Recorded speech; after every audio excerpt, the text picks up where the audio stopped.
At least a lot of those people are admitting that Twitter is what it is, a dumpster fire.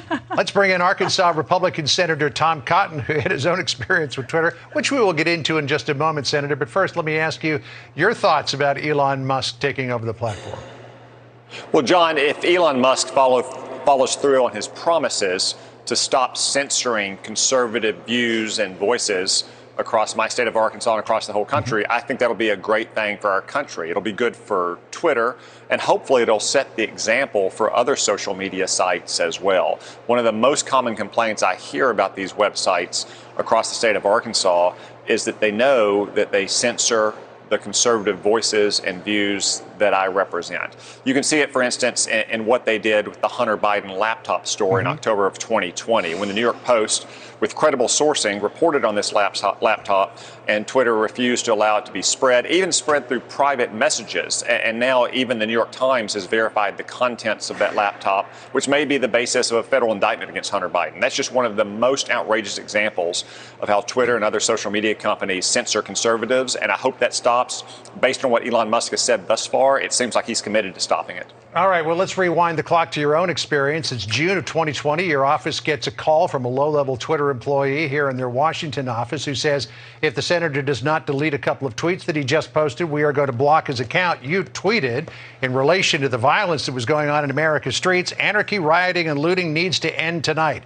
If local law enforcement is overwhelmed and needs backup, let's see how tough these Antifa terrorists are when they're facing off with the 101st Airborne Division. We need to have zero tolerance for the destruction. And if necessary, you go on to tweet the 10th Mountain, 82nd Airborne, 1st Cav, 3rd Infantry, whatever it takes to restore order. No quarter for insurrectionists, anarchists, rioters, and looters. You called their bluff on this.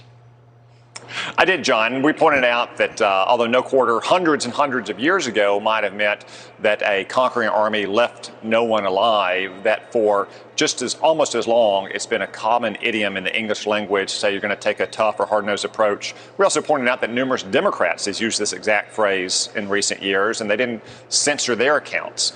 But, John, I'm a United States Senator. I have a voice beyond just what is on social media. Imagine all the normal Arkansans who want to go on sites like Twitter or Facebook who face that kind of censorship every single day. Or conservative satire sites like the Babylon Bee, which posts some of the funniest jokes on the internet. They are currently, at this very moment, still locked down on Twitter because the Twitter censors didn't like what they had to say. I hope that's the kind of situation we won't see when Elon Musk concludes this purchase. So all of this liberal pearl clutching over Elon Musk taking over Twitter, do you think this is about free speech or is it about censorship?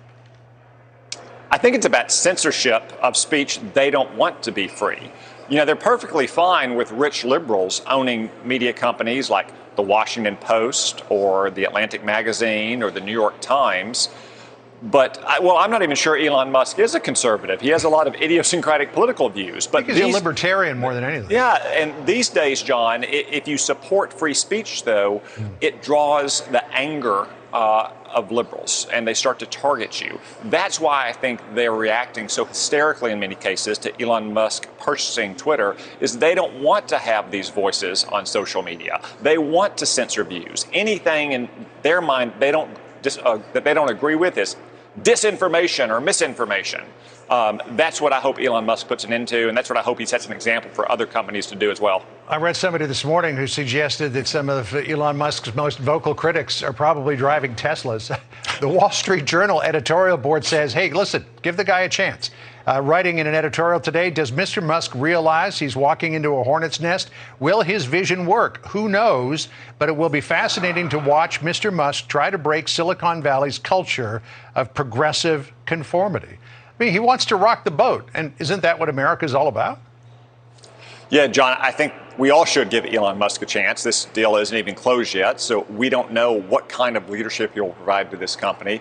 But if he does follow through on what he's been saying about free speech on social media, I think that will be a good thing for Twitter. It'll be a good thing for the country and certainly for all the users across the country who feel like their views are suppressed or censored. One other quick issue that came up, Amazon and Washington Post owner Jeff Bezos floated a bit of a conspiracy theory on Twitter when he mused, interesting question, did the Chinese government just gain a bit of leverage of the town square? The suggestion for Bezos was that because China's a big market for Teslas It's also a big market where Tesla gets its lithium batteries from. And maybe China is going to have some sway over what happens on Twitter. Bezos later said that they probably didn't gain leverage.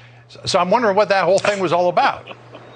Well, perhaps no more sway than Chinese investors have in Amazon or the Chinese advertising that the Bezos Post accepts routinely. Right. Senator Tom Cotton, always good to catch up with you. And we expect that your problems with Twitter are probably in the past. Thank you, John. At least for now. Thank you.